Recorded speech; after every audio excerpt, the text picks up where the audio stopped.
अस्सलाम वालेकुम व्यूवर्स, आज हम डिस्कस करेंगे एआई रिचर्ड को, जिन्होंने प्रैक्टिकल क्रिटिसिज्म को लिखा था।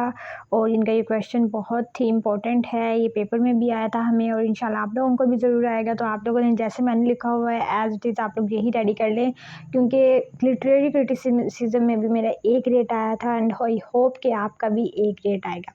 तो यही वाले मैंने नोट्स जो हैं वो प्रिपेयर किए थे, आप लोग भी यही कीजिएगा, इंशाल्लाह आप लोगों के मार्क्स काफ़ी अच्छे आएंगे।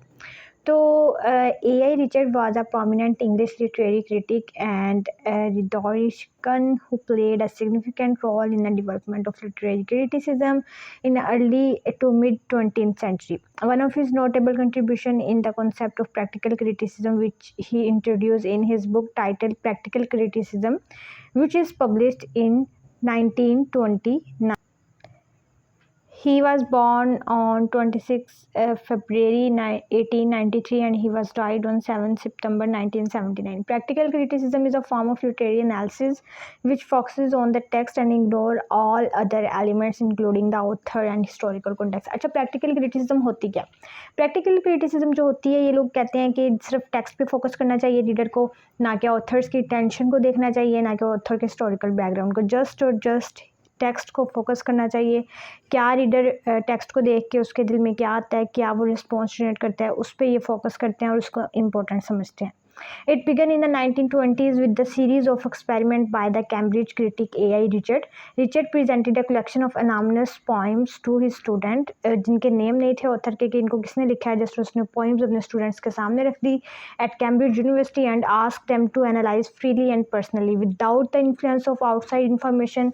This method aimed to reveal the immediate and spontaneous reaction of readers toward literary text. Richard once said the students should analyze poem on the basis of text or what they had in front of them. Richard was analyzed at how poorly the student performed and conclude the poems. उसने देखा कि students ने किस तरह से बिल्कुल अच्छी नहीं पोइम्स जो हैं वो जनरेट की। तो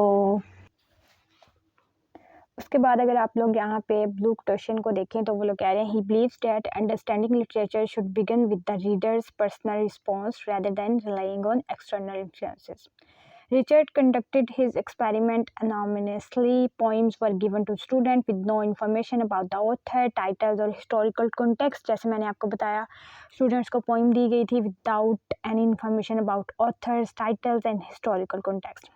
This was an effort to eliminate bias based on authorship or external influences. यहाँ पे आप लोग येलो स्टिकी नोट देखें, new criticism is a critical movement that shows the idea of art for art sake, it's just focus on a text, new critic ignores the author, the reader and the social context.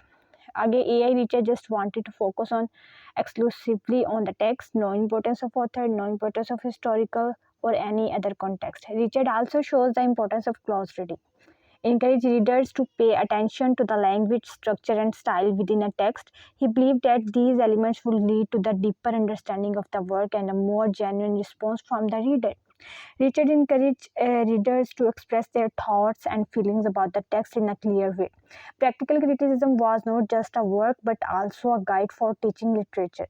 Richard believed that by developing these skills of close reading, students could enhance their appreciation and understanding of literature. Practical criticism focuses on the reader's direct response to the text, showing the importance of individuals. आगे conclusion इसका देख लें। In conclusion AI Richard practical criticism. अच्छा, ये वाला conclusion आप लोगों ने इसको कट कर देना, ठीक है। नेक्स्ट पे आए आप लोग, फंक्शन ऑफ लैंग्वेज फिर आपने कर लेना है। According to Richard, 4 function of language are as follows: sense, meaningful useful of words; feelings, meaningful use of words; emotion of poet; tone, attitude of poet. अच्छा, ये जो फीलिंग का है ना, इसका है इमोशन ऑफ पोइट, ठीक है। मीनिंगफुल यूज ऑफ वर्ड्स नहीं है क्योंकि मुझसे गलती से लिखा गया था 2 बार। टोन में एटीट्यूड ऑफ पोइट, इंटेंशन में aim of poet. Types of language, according to I A Richard there are 2 types of language: scientific language, fictional language. Scientific language and poetic language. According to Richard, language can be used in 2 ways. For example, the scientific one and the poetic one. Scientific language, fixed language based on facts and objective. Also, it's like example 2 plus 2 is equal 4. Like ये fact पे base कर रही है ना, 2 plus 2 is equal 4. Poetic language based on sentiments, emotions and feelings. Also subjectivity. For example, Emotive language conveys information in the mind of the reader. For example, heart on fire, emotional language use है ना इसमें, heart on fire. सो यहाँ पे हम done करते हैं और इसका कंक्लूजन आप लोग यहाँ से थोड़ा सा ले लीजिएगा। रिचर्ड स्पॉटेड एनामनेस criticism and close reading that bringing realism and depth of the understanding of literature. ठीक है, इतना आप लोग इसको कर लें सारे को, तो आपका जो है अच्छे से अच्छे एक नोट्स आप लोग के प्रिपेयर हो जाएंगे प्रैक्टिकल क्रिटिसिज्म पे जो कि AI रिचर्ड ने लिखी थी। सो आई होप कि आपको वीडियो को समझ आ चुकी होगी। PDF इसका आपको मिल जाएगा डिस्क्रिप्शन में, PDF लास्ट में मिलेगा। और नेक्स्ट वीडियो तक मुझे दीजिए इजाज़त। सी यू सून, अल्लाह हाफिज़।